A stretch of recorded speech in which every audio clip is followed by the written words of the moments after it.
বেটা বেটা করে আমার 5টা বেটি হলো, অবশেষে একটা বেটা হলো, কিন্তু সে বেটা এমন পিছলে হসে তাকে আমি সাইডেও ধরে পাই না। সারাদিন খালি টোটো করে ঘোরে, পড়াশোনার তো নামই নাই। দেখি আবার আনা আমি আনা কয়ে দেখি, আমি তো বাপ, আমার তো চেষ্টা করাই লাগবে।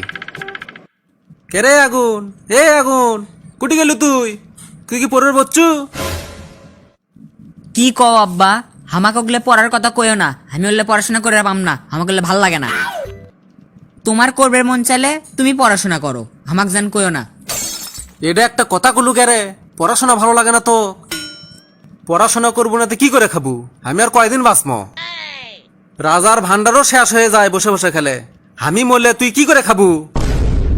তোর ভালো রেজাল্টের জন্য বাড়ি ছাড়, বাইরে ছাড়, প্রত্যেকটা সাবজেক্টের উপর একটা করে ছাড় দিছি, তাও তুই না ভালো করে পড়। আমি কি তোমাক কইছি আমাকে ছাড় দিবে? তুমি আগেই দিয়ে থো কিসের জন্য? পড়াশোনা করবই না যখন, তাহলে আমার ব্যবসা দেখ।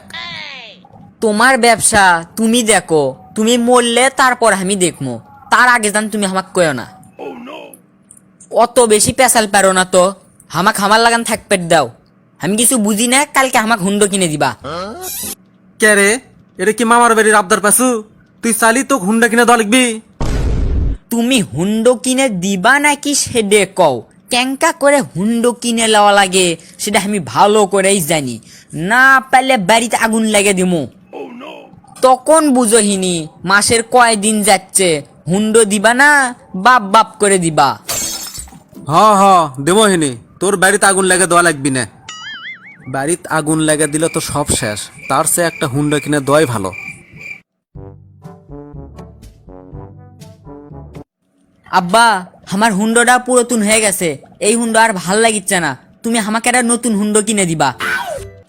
আমার বন্ধুরা টিটকেরি করে, কয় তোর বাপের মেলা টাকা আর তুই পুরাতন হুন্ডো লিয়ে আসিস। ওরা কয় আমার বাপের যদি ইনকে টাকা থাকলো হিনি প্রতি সপ্তাহে সপ্তাহে এটা করে হুন্ডো কিনলাম হিনি। তাও আবার আমি এক বাপের এক বেটা। তাহলে তুমি কও আব্বা, এলে অপমান কি ভালো লাগে? আচ্ছা বাপ, তোর অপমান হওয়া লাগবি না, আমি তোর হুন্ডার ব্যবস্থা করে দেবো হিনি। তো শোন বাবা, এতদিন যা করছু, এখন না ভালো হয়ে যা।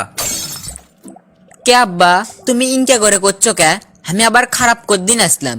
আমি তো জন্মের পর থেকেই ভালো। শেষমেশ আমার কপালে কি এটাই আসলো? হুন্ডা তো লিসু বাবা, আনা সাবধানে চলাস, জানিস তো তুই আমার একমাত্র বেটা। আব্বা, ওলে ইমোশনাল কথা কয়ে না তো।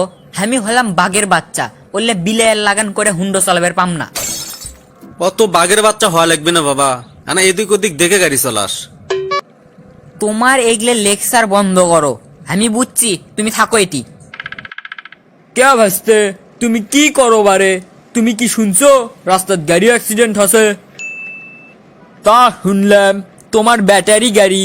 আমি শুনলাম খুবই মারাত্মক অ্যাক্সিডেন্ট হসে, হাত পাও ভেঙ্গে গুঁড়ো, ব্যাসপি কিনা সন্দেহ আছে। হাই হাই চাচা, আমি এটা কি শুননু? আমার এটা কি হলো? আমি এখন কি করবো চাচা? কি করবা ভাসতে, পরে ভাবো হিনি, এখন তাড়াতাড়ি চলো তোমার বেটার কাছে যাই। আর যাই কি হবি চাচা, আমি ওকে এতই বুঝেছি, উই আমার কথা একবারও শোনেনি। 5টা বেটির পর একটা বেটা হলো চাচা, আর উই হওয়ার পর 5টা গরু দিয়ে আমি ওরা একইকে দিছি চাচা। মাটির থুতে পিঁপড়ে খাসে, মাথার থুতে উকুনে খাসে, এতই আলু তালু করে মানুষ করছি। যখন যাস আছে তখন তাই দিছি, কোনো দিনও এক মুহূর্ত দেরি করিনি। আমার 5 বেটির পিছনে চাচা ঠিক মতো টাকা খরচ করিনি, তাও বেটিরা কোনো দিনও কোনো অভিযোগ করেনি। আমি বেটা বেটা করে এতই ব্যস্ত আসনো চাচা যে বেটাই আমাকে ভবিষ্যতে দেখবি, বেটি গেরে কথা কোনোদিনও চিন্তাই করিনি। এটা এখন বোঝো বাবা, বেটিও সন্তান বেটাও সন্তান, সবই আল্লাহর দান। তুমি জানো না আমাদের রাসূল ছিলেন 4 কন্যার পিতা। সারা পৃথিবী জুড়ে মেয়েরা এখন সবই হচ্ছে, ডাক্তার, ইঞ্জিনিয়ার, পাইলট, জজ, ব্যারিস্টার, এমনকি দেশের প্রেসিডেন্টও হচ্ছে। আর তুই এই যুগত এসে বেটা বেটা করিচ্ছু। যেমন কুকুর তেমন মুগুর, জিংকে বেটা বেটা করিচ্ছিল, সিংকে বেটা একখান পাসু তুই। আমাকে আর লজ্জা দিয়েন না চাচা, আমি আমার বেটিকের ওপর অনেক অবিচার করছি। হাদিসে আছে, যার ঘরে একটি মেয়ে আছে তার ঘরে একটি জান্নাত আছে, যদি সে মেয়েকে সঠিকভাবে লালন পালন করা যায়। তাই আসুন আমরা মেয়েদেরকে অবহেলা করব না।